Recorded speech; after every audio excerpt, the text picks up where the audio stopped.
Okay, it's a 2001 V70 XC UK build.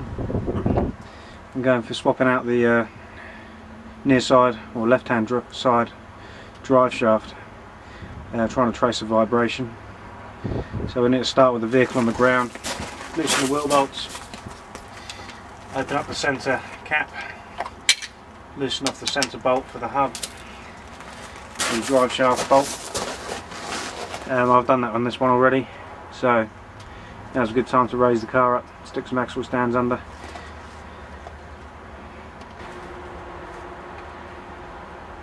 Okay, vehicle's raised up, wheel off. I'm not sure if we've got to drain the automatic transmission fluid yet. We're going to cross that bridge when we come to it. For now though,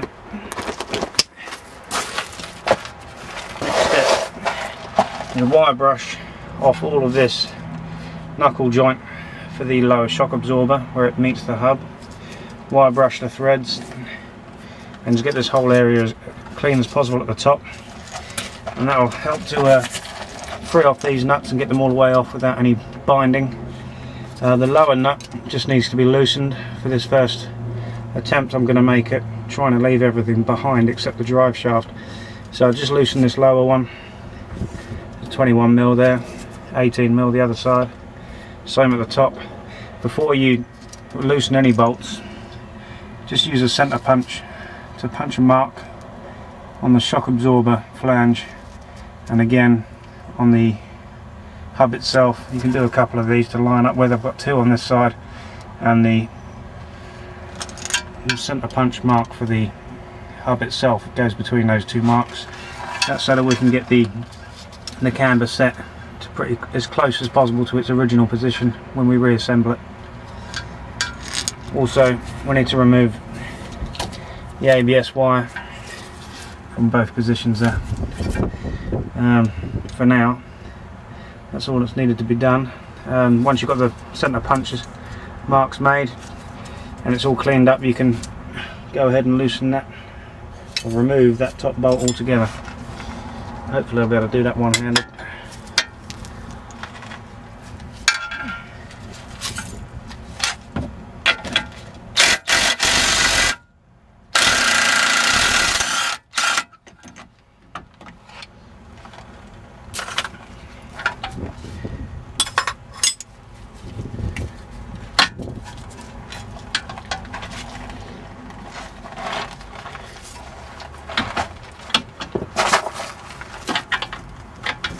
Just leave it in there slightly for the moment.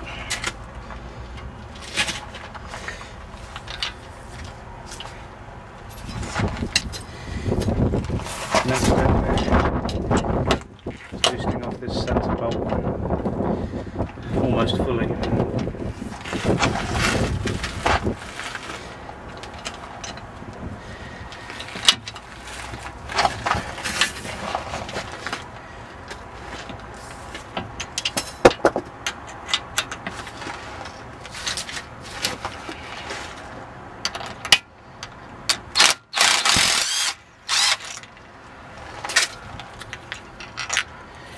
Okay, just turn it back in a couple of turns, give it a push, all the way out, give it a push, set the bolt to one side,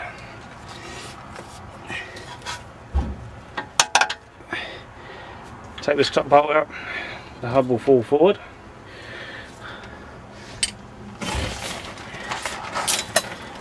and take hold of the drive shaft inside here. Pull out the rest of the way. Now here's when you might need to turn the steering to one side to be able to get this drive shaft out fully. We're trying to avoid separating this shaft from the joint itself, because if we do, then it's going to give us a new job to reassemble that joint inside. So we'll try and keep this shaft as close to the joint as possible.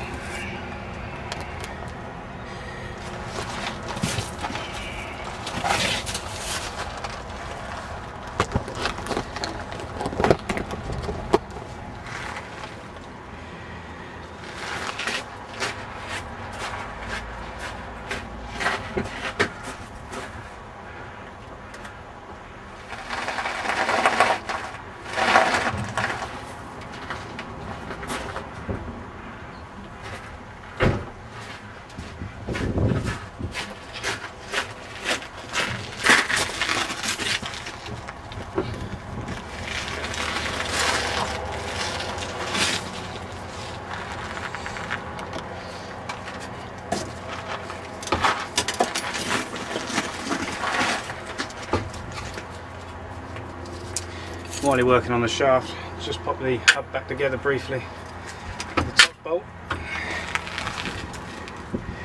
That stops it stretching the brake hose too hard. So you've now got the end of the drive shaft free. You just need to separate it from the underside.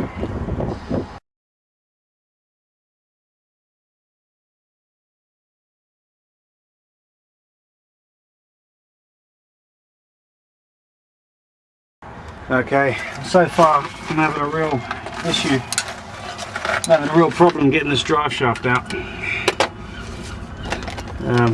Tried wedging a couple of bars up behind that shaft, the CV joint casing, and it really doesn't want to come out. So in search of the vibration problem, I've pulled back the CV boot. As you can see in there, it's not looking too good. Looks like it's pretty dry in there.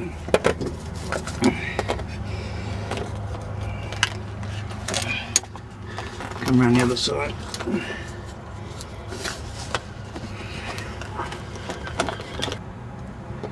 So what I might do is just pull this shaft out. I'll need to support these bearings as they come out.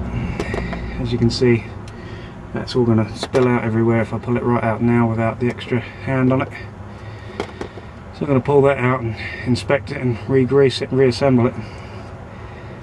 And I might have one last go at getting this shaft out altogether, but if I can do it this way, it'll save me a task of beating the life out of the gearbox casing. Okay, so we're back in here looking at this drive shaft, over £300 from Volvo. Just waiting for a phone call back for some aftermarket supplies on this part. Okay, just back up a bit, see if you can see that. The corrosion build-up just on the outer race of each bearing. There's a bit of brown grease in there. There's free play between each stub and the bearing itself. As I don't have a shaft here and I'm not going to get one anytime soon, I'm just going to throw some grease in there to give it a bit of extra life until I can change this drive shaft out completely. But for now it's just going to get some grease and reassembled, and hopefully that'll dampen the vibration if nothing else. Give me a bit of extra mileage. Now when it comes to completing the job with a complete drive shaft, I'll come back and film the rest.